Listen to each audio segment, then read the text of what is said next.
Hello, xin chào các bạn đã quay trở lại với review 5 phút. Ở cuối tập trước, nhờ Linh Giao liều mạng hộ pháp, Từ Dương cuối cùng cũng hoàn thành xong quá trình hồi sinh Bạch Liên Tuyết. Trong khi Từ Dương đang xử lý Lạc trưởng lão thì đúng lúc này, Linh Giao cảm nhận được một cỗ đau đớn kịch liệt từ trong đầu truyền ra. Ngay sau đó, loại dao động này cũng diễn ra trên người Bạch Liên Tuyết đang ở trong phong ấn, một màn kỳ dị xuất hiện trước mắt mọi người.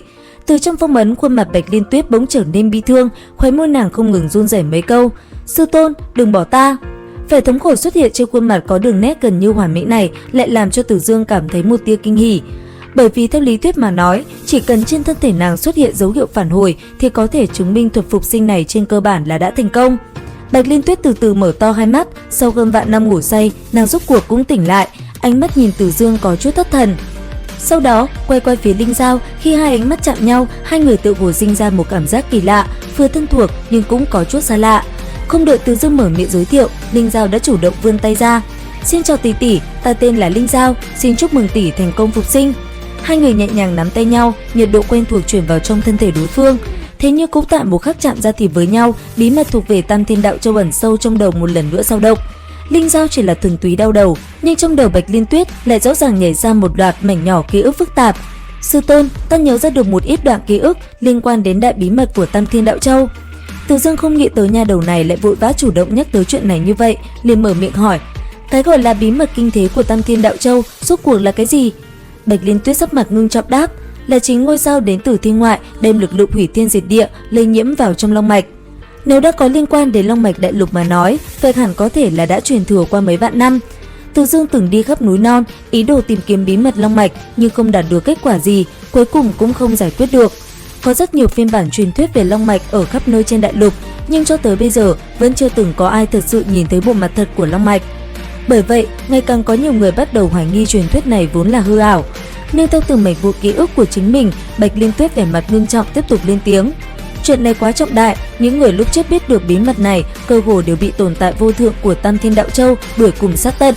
Chỉ lưu lại 9 tu sĩ trẻ tuổi tư chất tuyệt luân, lại chết bí mật này làm 9 bộ phận dốc vào trong đầu bọn họ, ta chính là một trong số đó." Bạch Liên Tuyết càng nói càng khinh người, bí mật nghịch thiên như thế, ngay cả Từ Dương cũng khó có thể tiếp tục duy trì trấn định. Hai mắt hắn dụ xuống, trong lòng có vô số nghi vấn. Thật lâu sau, Từ Dương khẽ nhíu mày, lại một lần nữa mở miệng hỏi thăm: "Hiện tại, ngươi có thể đại khái nhớ lại bao nhiêu nội dung?" Bạch Liên Tuyết thử nhắm hai mắt lại, phát hết óc mở ra ký ức của mình, biểu tình tuy có chút thống khổ, nhưng nàng vẫn đưa ra một ít đáp án rõ ràng. Thiên Phật Sơn, Linh Lung Tháp, Hồ Tâm Nguyệt, còn có một nhóm tượng đất của một ít đạo sĩ ăn mặc rất quỷ dị. Liên tiếp mấy chữ từ trong miệng Bạch Liên Tuyết thốt ra, khiến cho Từ Dương cùng Linh Giao bên cạnh khiếp sợ không thôi. Thiên Phật Sơn nằm ở một góc vùng ven Tam Thiên Đạo Châu, xem ra muốn sắp lên bí mật năm đó, nơi này hẳn là điểm dừng chân đầu tiên chúng ta muốn đi tới. Từ Dương vừa nói như vậy, vừa đem ánh mắt dừng ở trên mặt Linh Giao, cực kỳ thâm thúy, hắn trầm giọng lên tiếng: "Ngươi yên tâm, trước khi đi, ta sẽ giúp ngươi hoàn toàn chặt đứt nhân quả với Thiên Kiếm Thánh Địa, sẽ không để cho ngươi rời đi mà phải mang theo bất kỳ ràng buộc nào." Linh Giao không nói gì thêm, nàng biết kể từ khi bản thân ra tay sát hại hai tên đồng môn kia thì duyên phận của mình với Thiên Kiếm Thánh Địa cũng coi như chấm dứt. Từ sau khi Bạch Liên Tuyết tỉnh lại, bọn họ ở trong thạch động tĩnh dưỡng đã 3 ngày 3 đêm, cho đến ngày thứ tư thì bất ngờ có khách không mời mà đến. Mà cũng trong lúc này, tại Thiên Lam Tông, đám người Thiên Kiếm Thánh Địa được phái đi đã đến trước cửa tông môn. Hiện tại, những người có mặt trong tông, đại đa số đều không phải đối thủ của đám người kia, mà đối phương đến với mục đích cướp đoạt Thâm Hải Lam Tâm.